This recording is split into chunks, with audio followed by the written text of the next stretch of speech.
So I spent 7 years of my life in Detroit because that's where I went to school to study to become a priest. And one day I was in Detroit and I was getting my hair cut. So I went to a local barber shop and started chatting with the barber, as you sometimes do. Maybe you introverts are like, no, I never do that.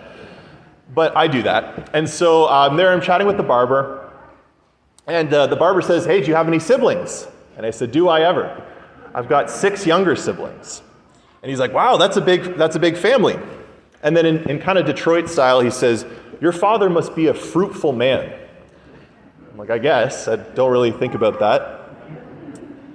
But then I kind of said, wait, do you have any kids yourself? And he said, yeah, I've got 12 kids.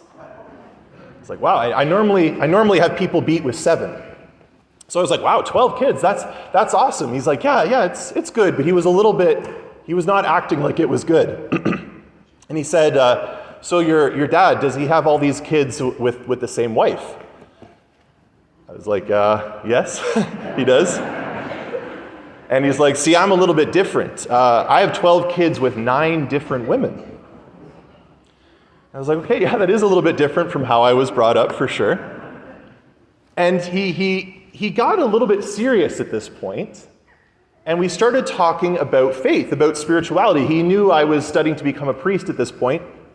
And he said, sometimes when I'm in bed, I lay awake at night, and I look back at my life, and I look back at how I've treated some of these people in my life, how I've treated my children, and I wonder, could God forgive someone like me? It's a pretty powerful thing to say. Could God forgive someone like me? And I think that that's something that maybe all of us have wrestled with at some point. Maybe we've looked out at the world and we've seen all of the horrible things that are going on. I don't have to list them, but all you have to do is look at the news. You see all of these atrocities that people are committing, and you've asked yourself, could God ever forgive someone like that? Maybe to make it more personal, like my barber did, you look at yourself, you look back at things that you've done that make you feel guilty, things that make you feel ashamed, things that you hope people never find out about, and you wonder, could God forgive someone like me?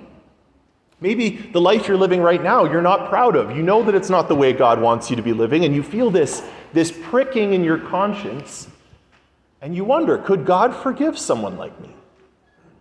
Well, today is Divine Mercy Sunday, which is when the whole church celebrates the mercy of God, the divine mercy, the mercy of God. The fact that even though all of us have sinned, God doesn't look at us with judgment, God doesn't look at us with hatred, God doesn't look at us with disgust. God looks at us with mercy. He looks at us with compassion. He looks at all of us wandering off in our own different ways, and his whole heart is one of, I just want to bring them back. I want to forgive them. That's the heart of God towards all of us. And in particular, when it comes to the title Divine Mercy Sunday, the reason we celebrate that today is because of a woman named Faustina Kowalska. Now, maybe you haven't heard of her before, but I bet you've seen the image of the Divine Mercy that we have because of her, because it's right there in the back of our church. If you look back at the stained glass window, you'll see Jesus dressed in white, and he's got blue and red light coming out of his heart. That's the image of the Divine Mercy, and that came about because of Faustina. Now, Faustina, when she was a little kid, she was raised in Poland. She was born in the early 1900s. She was raised Catholic, and she wanted to become a nun since the time she was little, maybe 7 or 8 years old. But then as she got older, she became a teenager. She's like, I don't know if I really want to be a nun. And she started to go out and enter really into the world. She started going to parties. She started hanging out with all of her friends.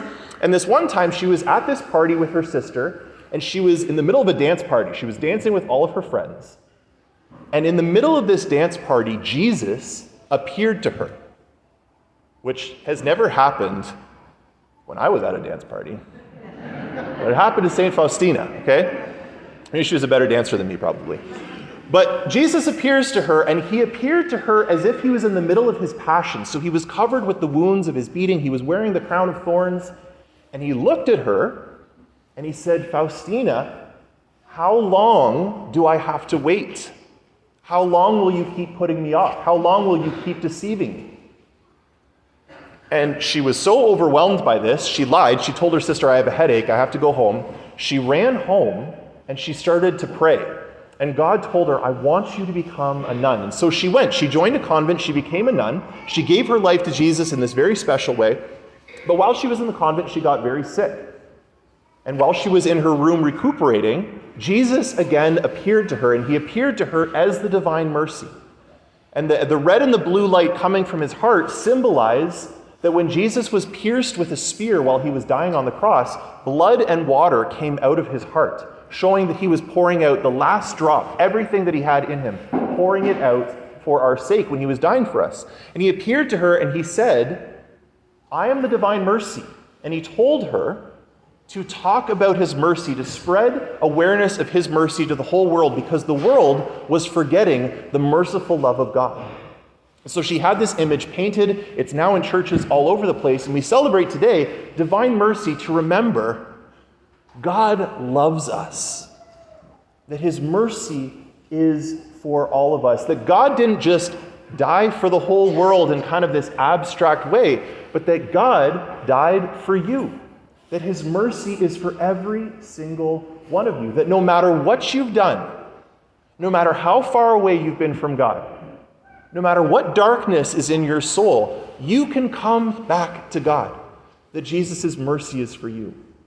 Because God created you to be in love with him forever. God created you to live with him in heaven forever. That was the whole reason why he created you and designed you, and he loves everything about you.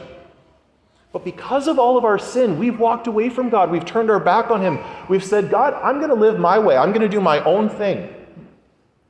I know that you're God, but I think that I have the right way to live, and I'm just going to do my own thing. But instead of saying, fine, go live your own way, God reaches out to us. He didn't abandon us to our sin, but he said, I am going to send my son to win them back. And Jesus, who is God himself, came and he died on the cross. He took upon himself all of our sin, all of our guilt, all of our shame. He took it and he died on the cross for every single one of you. And when he rose from the dead, he opened the gates of heaven. Now, all of us have heaven open to us again. And if we turn to Jesus and say, Jesus, have mercy on me. Forgive me. Forgive me of all the ways that I've walked away from you. I'm coming back to you. I love you. I want to receive this mercy. Jesus will give it to you. There is no sin too great for his mercy. There is no rebellion that he can't forgive. In God's eyes, our worst, darkest, most evil sin is like a drop of water in the ocean of his mercy, just could be swallowed up in an instant. All you have to do is turn to the Lord, say, I'm turning away from my sin. Jesus, show mercy on me. Have mercy on me. I love you. I receive your love. I receive what you won for me on the cross.